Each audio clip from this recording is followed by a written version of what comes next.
Hello friends, चलो आज हम देखते हैं कि मार्केट में क्या हो सकता है। तो फर्स्ट ऑफ ऑल हमने डेली चार्ट रखा हुआ है यहाँ पे।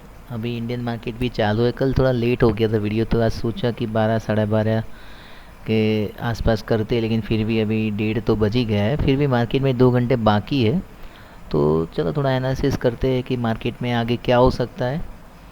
तो सबसे पहले हमने ऑयल का चार्ट लिया है। अभी ऑयल का चार्ट इसलिए लिया है क्योंकि अभी ऑयल न्यूज़ में है, because of Iran and America. अब आप देख सकते हो कि जो ऑयल है ना, वो आप देखो वैसे ऊपर गया है, फिर बाद में नीचे है और बाद में वापस ऊपर गया है। तो बहुत अप डाउन है। लेकिन अगर आरएसआई देखो तो आरएसआई स्ट्रेट नीचे ही जा रहा है। तो RSI is not supporting the price. तो अभी ऐसा लग रहा है कि ऑयल कूल ऑफ होना चाहिए यहाँ से। अगर ऑयल कूल ऑफ होगा तो फिर अपने मार्केट के लिए अच्छा रहेगा। ठीक है, तो सबसे पहले ऑयल पे अपडेट था, तो ये मैंने दे दिया। अब हम अपना मार्केट देखते हैं। तो अपना मार्केट में ये वापस मैंने डेली चार्ट ही रखा है। अभी आज डेली चार्ट में ही हम डिस्कस करेंगे। तो डेली चार्ट में एक चीज़ ऑब्जर्व करने लायक है कि दो गैप्स पेंडिंग है। एक ऊपर गैप है और एक नीचे है। ठीक है, तो एक गैप 25,130 के आसपास है और एक जो गैप है वो 23,560 से 23,200 तक का है। तो ये बड़ा गैप है। ठीक है, अब हमको कैसे पता चलेगा कि मार्केट कहाँ जा सकता है? तो उसके लिए हमको एक और इंस्ट्रूमेंट देखना पड़ेगा, जैसे कि बैंक निफ्टी। तो बैंक निफ्टी में अगर देखें हम ध्यान से, तो बैंक निफ्टी में ऊपर का कोई भी गैप वैसे पेंडिंग नहीं है। डेली कैंडल में नीचे का ही गैप पेंडिंग है। तो मुझे ऐसा लग रहा है कि पहले मार्केट ऐसे नीचे आना चाहिए, गैप फिल करके ऊपर जाना चाहिए।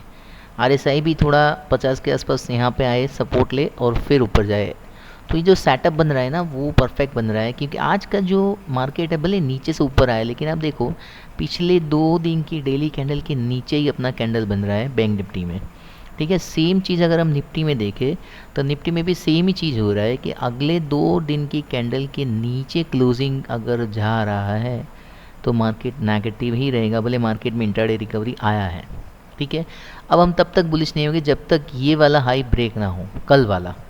मतलब जो कल हाई था ना, वो अगर ब्रेक होता है ना इंट्राडे में, तो हम फिर बुलिश हो जाएंगे।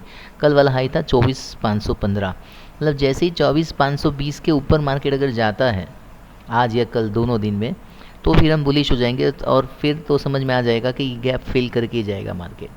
लेकिन अगर मार्केट ये हाई नहीं ब्रेक करता, ठीक है, और अगर आज का लो अगर ब्रेक करना स्टार्ट करता है, तो फिर यहाँ पे गैप कंफर्म फेल हो जाएगा। देखिए, अब आप भगवान तो है नहीं कि क्या पहले होगा हमको पता नहीं है, तो हमको चार्ट को ही फॉलो करना पड़ेगा। तो हमको वेट करना पड़ेगा कि आज का जो लो है, आज का जो लो लगा था 24,135 का लगा है, और कल का जो हाई मैंने बताया 24,520 का बताया। तो हमारे पास अब दो लेवल है। एक है 24,100 रफली हम बोल लेते हैं, और दूसरा है 24,530। मतलब कौन से लेवल के साइड मार्केट जा रहा है वहाँ पे हमको देखना पड़ेगा। अगर ये लेवल ब्रेक होता है अपर वाला, तो फिर मार्केट ये ऊपर का गैप फिल करके नीचे आ सकता है। और अगर लो तोड़ा 2400, तो फिर कंफर्म जो नीचे का पेंडिंग गैप है वो फिल कर देगा। तो मार्केट में अभी हम कुछ भी डिसाइड नहीं कर सकते कि क्या हो सकता है। अगर हम 15 मिनट का चार्ट देखें आज का, तो 15 मिनट के चार्ट में मार्केट में अच्छी रिकवरी दिखाई दी है, देखो।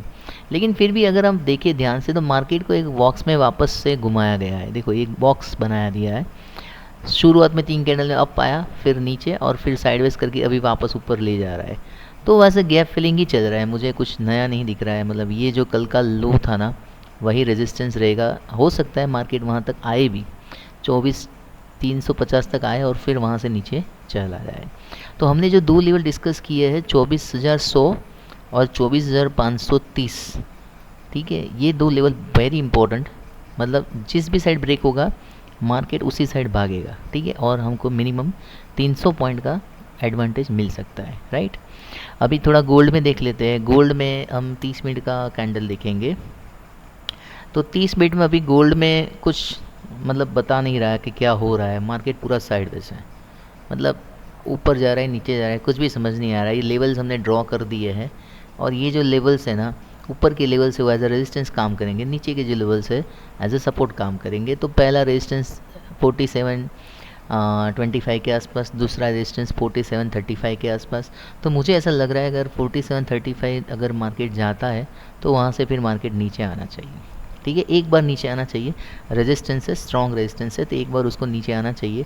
और ये जो कल का लो था ना 4715 का, वहाँ तक जा सकता है। ठीक है, तो हमको गोल्ड में वेट ही करना पड़ेगा कहाँ पे जा रहा है। देखो पहले रेजिस्टेंस को तो टच कर रहा है, ऑलरेडी टेस्टेड है, तो उसमें ज़्यादा रेजिस्टेंस है नहीं, तो यहाँ तक जा सकता है 4735 तक, और फिर वहाँ से नीचे आ सकता है। ठीक है, तो गोल्ड में अभी वेट एंड वॉच वाला ही रहेगा। शाम को न्यूयॉर्क सेशन में ही पता चलेगा कि मार्केट क्या करना चाहता है। अदरवाइज़ अभी गोल्ड में कुछ कोई ट्रेड बन नहीं रहा है। लंदन सेशन चालू हो गया है 12:30 को, लेकिन कुछ पता नहीं रहा है कि क्या हो सकता है। ठीक है, एशियन सेशन में अच्छा खासा मूवमेंट मिल गया, हमने सुबह में ट्रेड कैप्चर भी कर लिया, अच्छा पॉइंट मिले, लेकिन अभी कुछ दिखाई नहीं दे रहा है।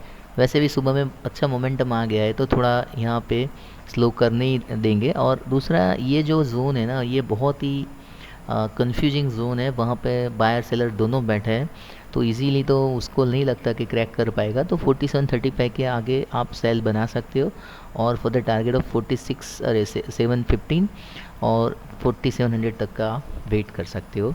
लेकिन 4715 will be the perfect target for the profit booking for scalping, right. तो ये मेरा आज का एनालिसिस है। बिटकॉइन का देख लेते हैं, बिटकॉइन में क्या हो सकता है। बिटकॉइन में मैंने कल बताया था कि 80,300 is a strong resistance, 500 is a strong resistance. अभी तक वहाँ पे मार्केट गया नहीं है, कल लगता था कि तोड़ देगा, लेकिन फिर 79,500 से ही वापस आ गया, अभी नीचे आ रहा है।